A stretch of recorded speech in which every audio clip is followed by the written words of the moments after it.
do Xaadir Faye entreprise bi man maa yor magasin bi gestionnaire de stock bi qualité fruit Sénégal. bis bi solo si mooy ki nga xamante ni mooy yaakaari jaam ñi mooy Serigne Touba Cheikhul Khadim mi nga xamante ni dafa ne bu du woon jaam ñi du fanaan benn guddi ci kaw suuf mooy ki nga xamante ni yaa maalikal mulki yaa man jàllan xawadin irham jami alwara la daan wax mooy ki nga xamante ni irham jami alwara gi mu daan wax nga xam ne bàyyiwul benn mbindeef wala ki nga xamante ni daf ñu daan fegul sawara nga xamante ni bàyyiwul sax koo xamante ni nee na fi diine aw fi tiini koo xam ne ñoo bokk diine wala ñu bokk ban bi entreprise nag yàlla dogal ay catholique nekk fi ay jullit nekk fi ay tijaan nekk fi murit nekk fi waaye safari bu jotee ñëpp àndandoo nekk benn waajal màggal gi mooy sababu tey ñu taxawal fi bis bii nii yàlla dogal nag ci kaw taxawal bi Serigne Sele Coulibaly mii nga xamante ni moo nekk sama wet moom la yàlla jaarale ci loxoom at bi mu fi njëkkee ñëw mu jël xéewalu boppam togg ay bernde tasaare ko ci mbooloo mi nit nag comme lu rafet rek la bëgg ñu ne ko wax dëgg yàlla bu at yi di ñëw jotee dinañ ci ànd ak yow waaye teewul ba tey nag moo ñu ci mën ndax lim ciy def kenn du ko ci def wax dëgg yàlla. waaw bii nag mooy 3e édition bi moo juumul 4e édition bi ndax ñaari at yi nga xam ne jàll na ay bernde rek lañ ko defoon daaw nag sëñ Takko mu sëñ Mourtala waxoon ne dina teewee bis bi ndax dégg na solo bi nga xamante ne bis bi am na ko daaw mu ñëw ñu xam ne nag comme lii nekkatul ay yëfi caaxaan kon nañ fexe mu yaatu ba tey presse bi yëpp ñëw wax dëgg yàlla teewee bis bi. waaw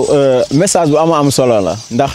actualité la sax mën naa ni lii anglais naan topical topic moom la ndax dañu nekk ci jamono joo xamante ne yàkkante der bi ñoo ngi fi neex bari fi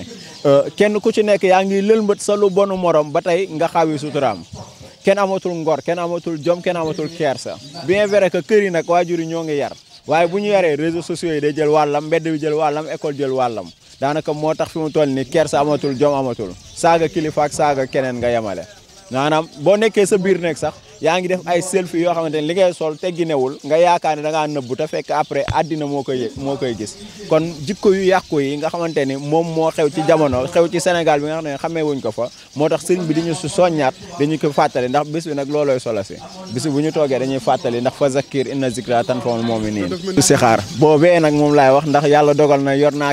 benn ci samay daara boo xamante ne sëñ Muntaxa tazo du si xaar la ko tuddee nga xamante ne Sëriñ Tuubaa moo ngi artu ndaw ñi naan yaa ayyuhal zibyaanu la tastaxilu anil xudaa wa bil ulumi staxilu nga xam ne dafa ne yéen ndaw ñi bu ngeen saxoo lu nekk bu leen am beneen yitte bu dul jub ak wër xam-xam wut xam-xam xam nga ku jub di wut xam-xam dootal leneen beneen wi dem na ba ci sax comme li ma doon wax sànq naan école bi day yàq ak mbedd bi day yàq mu ne yéen ñi nga xamante ni yéenee ndaw wacca ni bu ma jaali sa saxaawa mooy tondiku leen jotaay yi nga xamante ni wooy texee di la jotaay yoo xam ne duñ ci waxtaanee yàlla duñ ci waxtaanee lu baax xam nga loolu rek boo ko moytandikoo sa jikko du yàqu kon Serigne Touba da cee concentré woon lu bari nga xam ne dafa jëlee ndaw ci tasawdu sixaar yóbbu ko tasawdu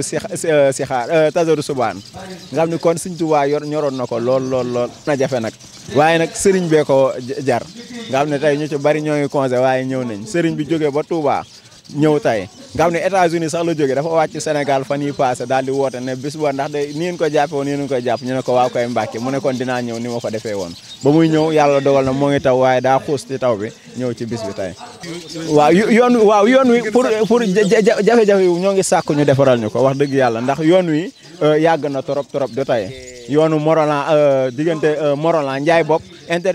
Morolan ba Pout ndax yoon wi moo jógee Njaay bopp ba Pout yàlla dogal bari na ay entreprise ci yoon wi maire bi moo ngi fi ñaari maire yi ngi fi Dangote ngi fi bu ñu ci jàppale woon itam dinañu soxal lool wax dëgg yàlla ndax amuñu fu ñu ko jooytoo tey nag occasion la comme safar la ñu nekk te ay taalibe lañ ñu occasionné wu ci sàkku ngir yàlla lillahi wa rasuli ak état bi ñu jàppale ñu ci ndax yoon wi bu amoon dina gaaw trop ci sunu trafic ndax Morolan fi mu toll ni booy génn da ngay jaariwaat ba Nooto daal di wiiriwaat soog a dem Dakar te loolu yëpp boo ko jaaroon fi yegg nga Dakar wasalaamaaleykum wa rahmatulah. Cet événement puisse avoir lieu. Donc les 2 premières éditions, comme Djily l'a si bien dit, c'était on fournissait seulement gratuitement les nourritures aux gens, mais depuis l'année dernière, le Cheikh Seigne Takko Mbacké Ibn Seigne Mourtala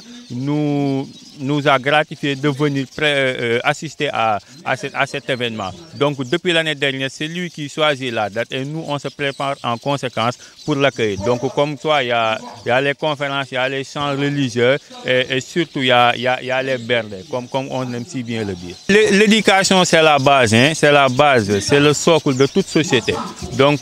il nous jeunesse bien éduquée, vous voyez bien, partout dans le monde, ces pays sont dans la voie de l'émergence. Et nous, comme Djily l'a si bien dit, le Cheikh nous a légué pas mal d'éducation, de connaissances, mais surtout de savoir-faire, Parce que le Cheikh, quand ce qu'il dit, c'est que tout ce que vous avez appris théoriquement, essayez de faire ça en pratique pour bien plus consolider ça. Donc là, je pense que ça, c'est le credo de l'entreprise Quality Fuel Sénégal. Ici, on est dans la théorie et dans la pratique. Donc tout ce qu'on a ici, c'est de la théorie qu'on applique, qu'on pratique tous les jours. Et c'est cette culte-là qu'on inculque à tous les employés ici. Donc l'éducation, pour moi, comme Djily l'a si bien dit, hein, ça commence à disparaître, à vraiment devenir un peu rare. Donc nous, on veut être un anti-modèle de ce système pour vraiment réinitier les bonnes habitudes, réinitier la bonne éducation, reformer les gens, les formater d'abord dans les pratiques actuelles qu'ils ont pour bien les encore former dans la quête du savoir et de la pratique. Là, cette route, hein, nous, on l'a trouvée ainsi. Mais depuis des années, à chaque fois, l'entreprise essaye de mettre de la latérite pour compacter ça. Donc, comme Djily l'a dit, il y a 4 entreprises, hein, sur cette axe-là. Donc, cette axe va jusqu'à Pout. Donc, de Moralan à Pout. Hein, ça sort au niveau de l'usine Ciselec, l'usine de batterie. Donc, tout le monde le sait, hein, si les 4 entreprises-là réunissaient leurs forces, je pense que cette route serait bien traitée depuis. Donc bon, c'est-à-dire c'est une volonté commune, hein, que les entreprises présentes ici doivent consolider, doivent communiquer pour bien faire cette route. Parce qu'il y a des transporteurs, hein, de la carrière ici à Dangote qui passent toujours par ici. Il y a les commerçants qui prennent des oignons qui passent par ici. Donc ça, c'est un grand marché, hein, c'est un grand taxi, c'est un grand marché. Donc c'est un levier économique. Donc cette route doit être bien traitée. Cette route doit être... on doit rendre ça praticable pour que vraiment l'économie qui vit ici puisse émerger dans les jours à venir.